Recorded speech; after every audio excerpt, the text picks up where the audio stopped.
Now this is where the build on the G-Wagon comes into place. Hey everyone, it's Ben Hardy here, and in today's video we're going to be talking about selling the Ram TRX. Yes, the time has come for us to officially sell the Ram TRX. It's going to be sad, but it's happening. It's crazy. Finally. Where did you come from? I live here. Oh yeah, Ford salesman living here. Exactly. Which Ford am I selling you? Well, I'm not exactly buying a Ford. I'm looking at buying a Mercedes G-Wagon. Really? I'm unsubscribing. Let me explain.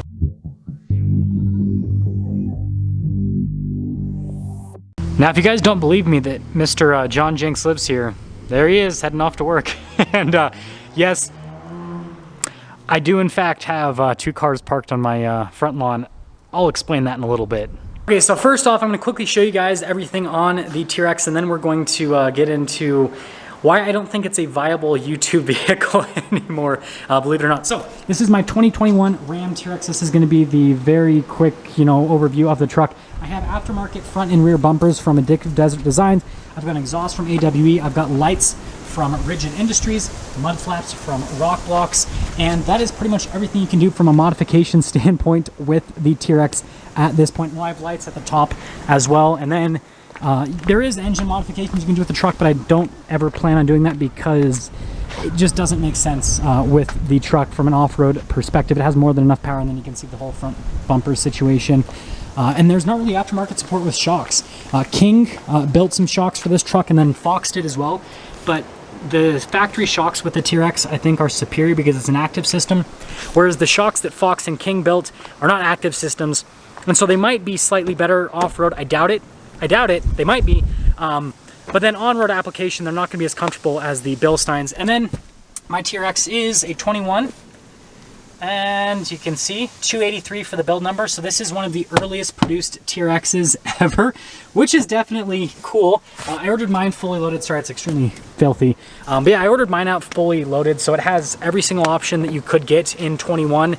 So that's why I have the rack, the nicest interior, panoramic sunroof, all that fun stuff. Original sticker price on my truck was like $94,000-ish, which I think to get an equivalent 2022 TRX to the spec that I have, it's just a little bit more. 2023 hasn't been announced yet, but I imagine the 2023s will be a little bit more expensive. But right, it's an awesome truck.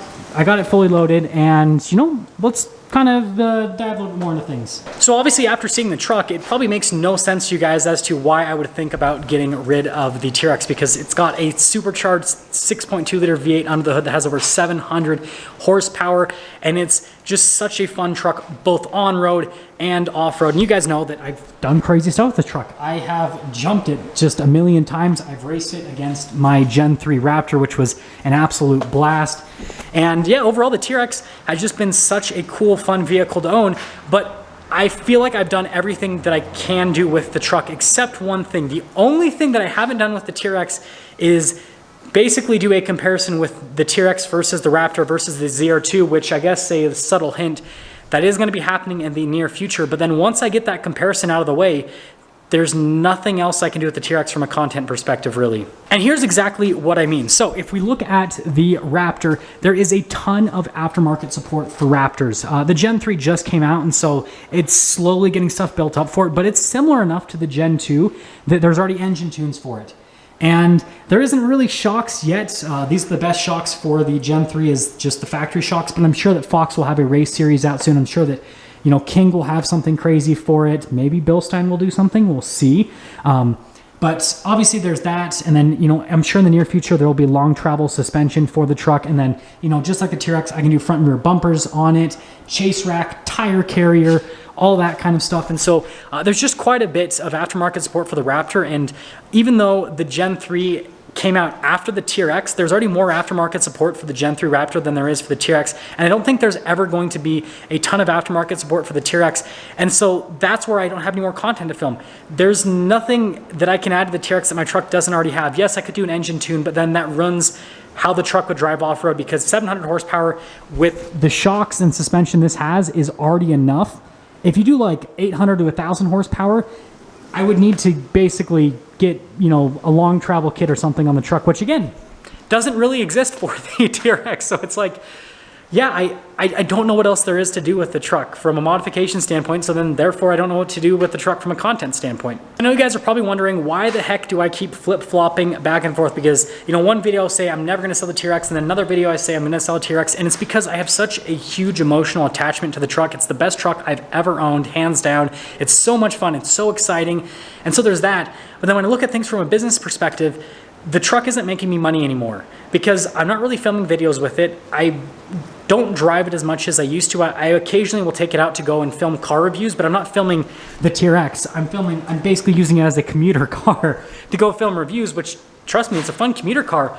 But yeah, it's just like, I don't know what, once I get the ZR2 versus Raptor versus TRX comparison done, I don't know what else to do with the TRX. I guess like the only other video ideas that I can really think of long term is just keep putting miles on the TRX and then have like the highest mileage TRX in the world, but then that's probably going to take years and years and years to get to, and I'm like, is that really worth it from an investment standpoint, or is it better to sell it now and then get something else that then I can make way more videos on? So it's a tough situation. This is where the G-Wagon comes into place. You guys know I just started filming reviews with the Mercedes-Benz of Farmington, great dealership, by the way, and they let me film a couple of G-Wagons, a G550 and an AMG G63. Hopefully I said that right. I always get Mercedes names all mixed up, but anyways, I filmed those reviews and it kind of ruined me. I'm serious. So like, you guys know I had that S-Class as a demo for a week, and I was like, this is really nice having a luxury car.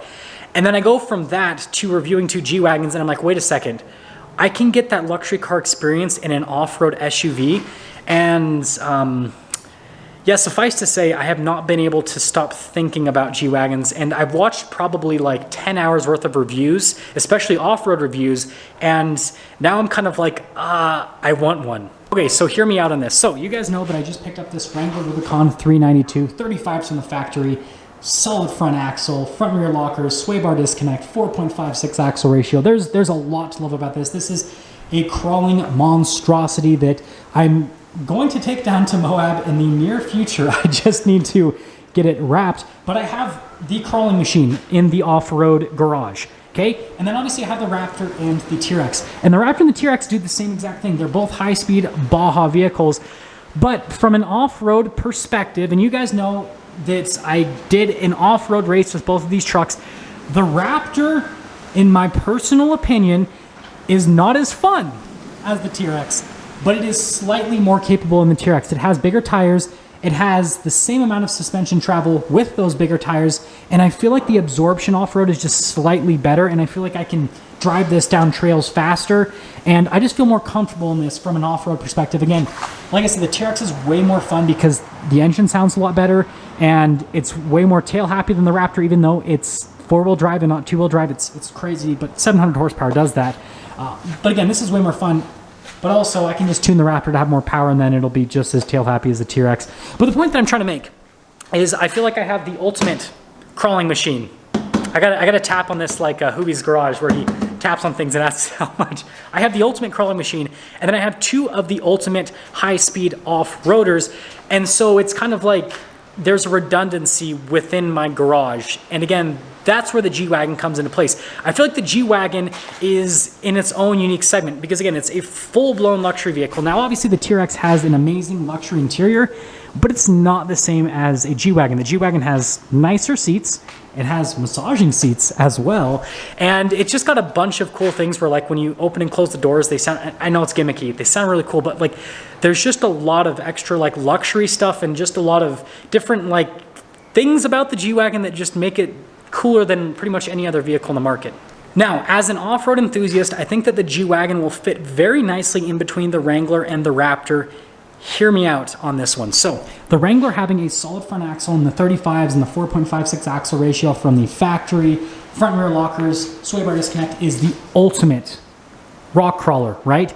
But it's not great at high-speed off-roading because of the solid front axle. Yes, it's got the 392, which means it has the power to do high-speed off-roading, but it doesn't exactly have the suspension or shocks or axle setup to be good at high-speed off-roading. The Raptor, on the other hand, right, is amazing at high-speed off-roading, but this is a full-size pickup truck. And so from a crawling perspective, it doesn't have the best breakover angle, and it only has a rear locking differential. right? The Wrangler again has front and rear. And so if, again, you look at the Wrangler, it'll be great at crawling, and this will be great at high-speed stuff. But if I just want to go on an off-road adventure and I want to do a little bit of high-speed stuff and a little bit of crawling, you know, then it comes down to, okay, well, I can't take both the vehicles, but what I could do is have a vehicle that can do both, and the G-Wagon setup makes sense because, unlike the Wrangler, the new G-Wagon has independent front suspension. So that means it can handle high-speed bumps. But unlike the Raptor, it's not massive. It's actually pretty similar in size to the Wrangler, so that means it will be able to fit down tighter trails, and it actually has a pretty decent breakover angle once you modify it, and that's what I want to talk about in a little bit, is once you modify it. And then on top of that, unlike the Raptor, it has a locking front, center, and rear differential. And so, suffice to say, it's a crawling machine, but then again, having the independent front suspension means it'll be able to handle the high-speed bumps, and it has coil suspension in the back end like the Raptor. And so it has all this stuff going for it to where it'll be able to handle the high-speed stuff and the crawling stuff. Now this is where the build on the G-Wagon comes into play. So obviously from the factory it's very capable, but it's not capable enough to keep up with either the Wrangler or the Raptor, whether it's low speed crawling or high speed off-roading. And this is what I'm thinking. So you guys know here with the Extreme Recon, they basically have lifted it slightly and then they've thrown 35s and then upgraded the rear axle. I think a similar setup on a G550, not a G63, because the G63 has massive front brakes that can't fit real off-road wheels. I think the smallest wheel it can fit is like a 20-inch wheel, whereas with the G550, you can fit 18-inch wheels and maybe even 17-inch wheels, so I could put beadlock wheels on it. But the point that I'm trying to make is basically I could do like an Extreme Recon, but on a G-Wagon, so, you know, 2 to 2.5-inch lift, and then off-road wheels, beadlock capable wheels, right? 35-inch tires. And then this is the coolest part that's going to be the hardest to figure out because lifting a G-Wagon is actually very easy. There's a lot of places that have done it before. I want to add Raptor shocks or TRX shocks. We'll point to the TRX. To the G-Wagon. I think that if a G-Wagon had active shocks or, you know, just really hardcore off-road shocks like a Raptor or TRX, it would be the coolest off-roading machine ever. Again, think about this. A vehicle with a locking front, center, and rear differential, 35-inch tires, slightly lifted, but not a crazy amount, and then, you know, crazy off-road shocks, just like a Raptor or TRX. So then I'd be able to bomb through the desert with it, and then also climb up a mountain. And I don't know, I think that that's awesome. Now let's get into the last thing that's not exactly exciting, and that is taxes. So the G-Wagon would be an amazing tax write-off. Now, the Ram TRX, again, I bought this last year for MSRP, is, you know, roughly a $100,000 tax write-off. Whereas the G-Wagon that I built out online stickered for about $163,000. So that means that the G-Wagon would be a much bigger tax write-off than what I have with the TRX, so it would help out from a tax perspective as well. Now, I don't make business decisions based on taxes, but that does also kind of make a little bit more sense. Now, there are a few things going against me with this G-Wagon purchase. First off, I know a lot of you follow me because of the Ram TRX and that you'd be very upset if I sold the truck. I understand that, but again, what else can I do with the truck? Seriously, let me know, because I've done everything with the truck. I've jumped it, and yeah, I've done everything. Okay, now aside from potentially having, you know, some upset from a subscriber standpoint, I don't know if I can even get a G-Wagon, right? G-Wagons are extremely hard to come by in today's market.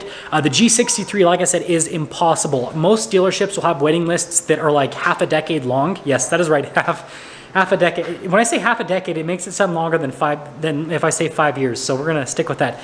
So that's most dealerships, and then on top of that, they're charging premiums of like $100,000 over sticker, which I could never make sense from a business perspective. The G550 is a lot more attainable in terms of getting it in a relatively decent time frame, but again, I don't know what the pricing looks like on one of those. I don't know if I would have to pay a massive premium over sticker. If that is the case, then I don't know, because I don't do that with vehicles for the channel, because again, these ultimately are, you know, business expenses. And so if I spend way more money on the vehicle than what the long-term market value is going to be, and I don't think that vehicles are going to continue to sell way over sticker like they are right now, then that's just bad business, and I'm putting myself into, you know, a bad situation financially.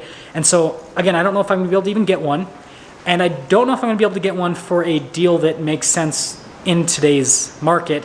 And then also from an aftermarket perspective, I don't know if any of the shock manufacturers will actually want to put these shocks on a G-Wagon, because it's crazy. Nobody does this. Like, nobody's ever done this, and that's why I want to do it. Is I want to be the first person to do something crazy like this. And so then that's the other thing that's going against me, is I might end up getting this vehicle and being able to do, like I said, the lift and the tires and everything, but then not being able to do the shocks because, well, there's a chance that nobody will be willing to do anything like that. So I have a feeling that this video has already gone on long enough. I'm worried that this is going to be like way too long from a length perspective. So we just got to sum things up. So in the short term, we're not doing anything with the TRX, but I still want you guys to let me know if you are in support of me selling this and getting a G-Wagon and doing a crazy off-road build that nobody's ever done before, or if you are completely opposed to it.